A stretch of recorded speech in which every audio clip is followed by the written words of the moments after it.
Hello student, welcome to my channel AU Education. বলা পলম নকৰি ভিডিঅ'টো আৰম্ভ কৰোঁ। আজি মই ক্লাছ 9 বহুপদৰ অনুশীলনী 2.2 3 নম্বৰ কুৱেশ্যন কেইটা আলোচনা কৰিম। 3 নম্বৰ প্ৰশ্ন কি দিয়া আছে চোৱাচোন। কাষত উল্লেখিত মানবোৰ বহুপদটোৰ শূন্য হয় নে নহয় সত্যাপন কৰি চোৱা। এই x ৰ মান এইটোত বহুৱাই যদি বহুপদটোৰ মান শূন্য পাওঁ তেনেহ'লে এইটোৰ এটা শূন্য হয় বুলি আমি লিখি দিম। চোৱা p of x 3x plus 1 চোৱা এতেকে x ৰ ঠাইত কি বহাই দিব -1/3 3 into -1/3 plus 1 চোৱা 3 কেনসেল -1 থাকিব আৰু +1 কাটা কাটি যাব কি থাকিব শূন্য থাকিব। চোৱা গতিকে আমি এইটো মান এইটোত বহুৱাই আমি শূন্য পাইছোঁ গতিকে x = 1 - 1/3 এইটোৰ এটা শূন্য হয় বুলি আমি লিখি দিম। চোৱা x = -1/3, p of x or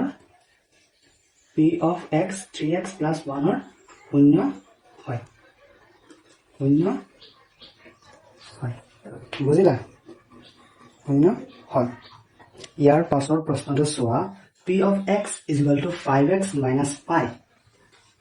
x = 4/3 দিয়া আছে। এই x ৰ মান এইটো বহালে যদি মই শূন্য পাওঁ তেনেহ'লে এইটোৰ এটা শূন্য হয় বুলি লিখি দিম। চোৱা p of x 5x - 5 দিয়া আছে। এতেকে x ৰ ঠাইত কি 4/5 5 minus 5 so 5 কেনসেল হ'ব ওপৰ তলা আছে একে অংকে গতিকে কেনসেল কৰি দিব পাৰিম। তোমালোকক একেবাৰে বেসিকৰ পৰা শিকাই যাম মই। চোৱা 4 আছে লগতে কি আছে মাইনাস লগতে কি আছে 5 চোৱা x ৰ মান 4/5 এই বহুপদক বহুৱাই আমি শূন্য পোৱা নাই কি পাইছো 4 - 5 গতিকে x = 4/5 p of x 5x - pi or শূন্য নহয় বুজিলা। ইয়াৰ পাছৰ প্ৰশ্নটো চোৱা 3 number p of x x square minus 1 x = 1 - 1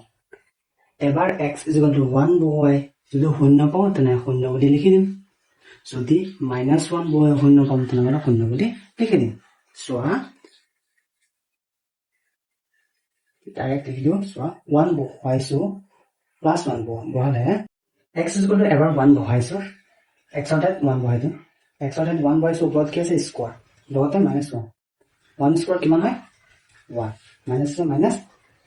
plus 1 minus 1 আৰু গতিকে কি হ'ব 0। ইয়াৰ পাছৰটো চোৱা p of x কিমান -1 চোৱা x ৰ ঠাইত -1 বহাই দিম ওপৰত স্কোৱাৰ আছে স্কোৱাৰ মাইনাস আছে -1 so মাইনাসৰ পৰা স্কোৱাৰ থাকিলে -2 প্লাস আছে 1 স্কোৱাৰ 1 এ হয় লগতে কি আছে 1 so প্লাসৰ মাইনাসৰ কাটা দিম গতিকে দুয়োটাই কি হ'ব শূন্য হ'ব। চোৱা এতেকে x = 1 1 p of x square -1 or শূন্য হয় বুজি পাইছা। চোৱা আকৌ বুজাই দিওঁ x = 1 - 1 এই দুটা দিছে এইটো এই বহুপদটো বহুৱাই চাবলৈ দিছে শূন্য হয় নে নাই। আমি এবাৰ x = 1 বহাইছো x ৰ ঠাইত 1 বহাই দিছো 1 স্কোৱাৰ মাইনাস আছে -1 আছে 1 স্কোৱাৰ কিমান হয় 1 মাইনাস আছে -1 হয় প্লাসৰ 1 -1 কাটা কাটি যাব গতিকে কি হ'ব আন্দা হৈ যাব। সো ইয়াৰ পাছতটো চোৱা -1 বহাই দিছো দিছো x ৰ ঠাইত -1 স্কোৱাৰ বহাই দিছো মাইনাস আছে লগতে 1 কি আছে 1 আছে চোৱা মাইনাসৰ ওপৰত স্কোৱাৰ থাকিলে কি হৈ যায় -2 প্লাস হৈ যায় 1 স্কোৱাৰ কিমান হয় 1 মাইনাস আছে -1 কি হ'ব দুইটা শূন্য লৈছে গতিকে ইমান শূন্য হয়। ইয়াৰ পাছৰ প্ৰশ্নটো চোৱা 4 number p of x = x + 1 whole into x - 2 comma x is equal to 1 minus 1 comma 2 এবাৰ x is equal to minus 1 এই বহুপদক বহুৱাই যদি শূন্য পাও তেনেহলে এইটো এটা শূন্য হয় আকৌ এবাৰ 2 বহুৱাই যদি শূন্য পাও এইটো এটা শূন্য হয় যদি নাপাও তেনেহলে শূন্য নহয় বুলি কৈ দিম সোৱা এবাৰ minus 1 বহুৱাই চাও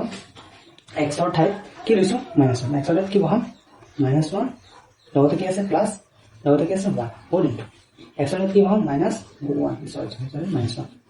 লগতে কি আছে minus 2 সো আসল কি হ'ব minus 1 plus 1 কাটা দি যাব গতে কি হ'ব শূন্য into whole into minus 1 minus 2 মোট minus কিমান minus 3 0 into 3 কিমান হ'ব 0 সো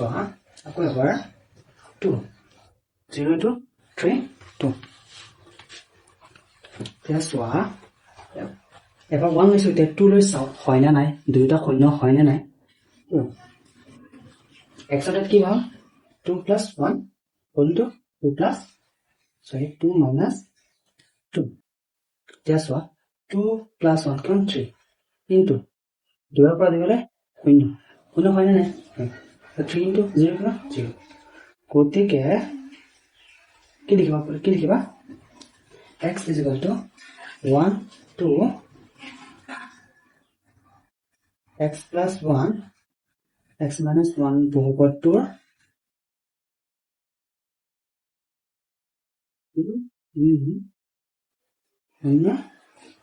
হয় বুলি লিখিম বুজিছা ইয়াৰ পাছৰ প্ৰশ্ন চোৱা 5 number p of x is equal to x square x is equal to 0 দিয়া আছে x is equal to 0 দিয়া আছে এই 0 টো ইয়াত বহুৱাই যদি বহুপদটোৰ মান শূন্য পাও তেনেহলে এইটো এটা শূন্য হয় সো p of 0 0 স্কয়ার কিমান হয় 20 হয় না নহয় 0 হয় সো তাকে কি লিখিম x equal to 0 p of x square ইমানৰ শূন্য হয় বুজি পালা একেবাৰে সহজ ইয়াৰ পাছৰ প্ৰশ্নটো চোৱা 6 নম্বৰ কি দিয়া আছে p of x is equal to lx plus m x ৰ মান কিমান দিয়া আছে x is equal to minus m by l চোৱা বহুৱাই চাম x ৰ মান m by l m দিয়া আছে x ৰ মান কি বহাম into m by minus m by l বুজিছা তোমরা কি দিয়া আছে plus m so l cancel minus m plus m কি হৈ যাব কাটাকাটি যাব তো কি দেখিব শূন্য গতিকে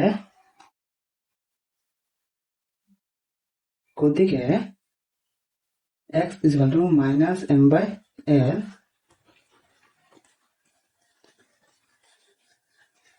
ইমানৰ শূন্য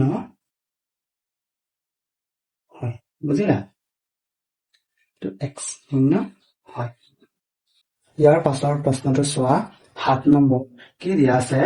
p of x is equal to 3x square minus 1 x ৰ মান কিমান দিয়া আছে x is equal to minus 1 by root 3 2 by root 3 yes চোৱা প্ৰথমতে p of minus x এইটো প্ৰথমতে এইটোলৈ চেক কৰিম x ৰ ঠাইত কি minus 1 by root 3 বহাই দিম 3 into x ৰ ঠাইত কি বহাম 1 by root 3 whole square লগতে কি আছে minus 1 3 থাকক 1 so minus of 1 square কি হৈ যায় minus 2 plus হৈ যায় 1 square কিমান 1 so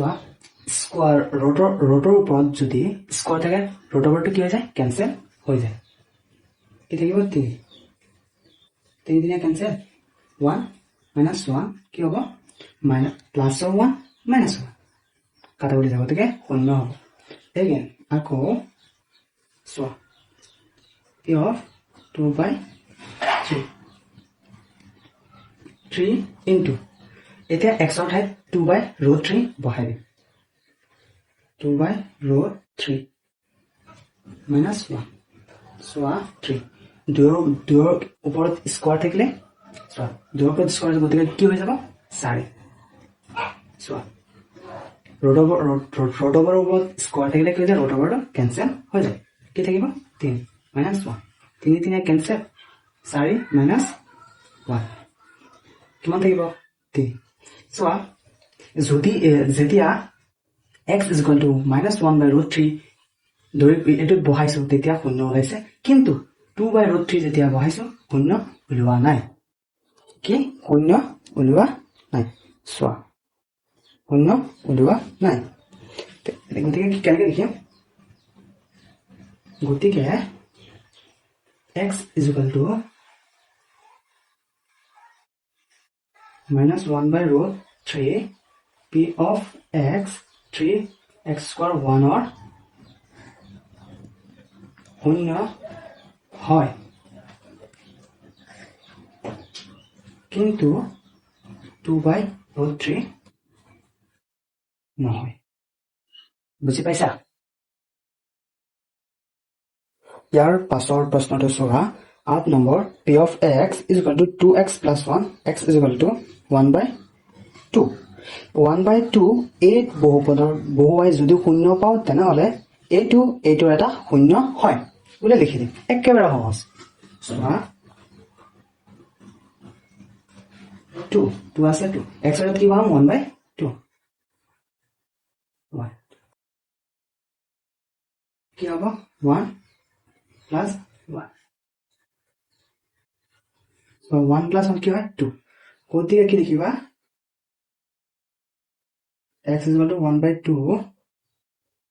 p of x 2x plus 1 or 2 cancel কৰি শূন্য নহয় বুজি পাইছা আশা কৰো তোমালোকে বুজি পাইছা যদি কাৰোবাৰ ডাউট থাকে তেনেহলে কমেন্টত জনাবা মই ৰিপ্লাই দিবলৈ চেষ্টা কৰিম আৰু যদি কোনোবাই সাবস্ক্ৰাইব কৰা নাই তেনেহলে কমেন্ট সাবস্ক্ৰাইব কৰি দিবা দেই এইখিনিতে মোৰ ভিডিও আজি সমাপ্ত কৰিম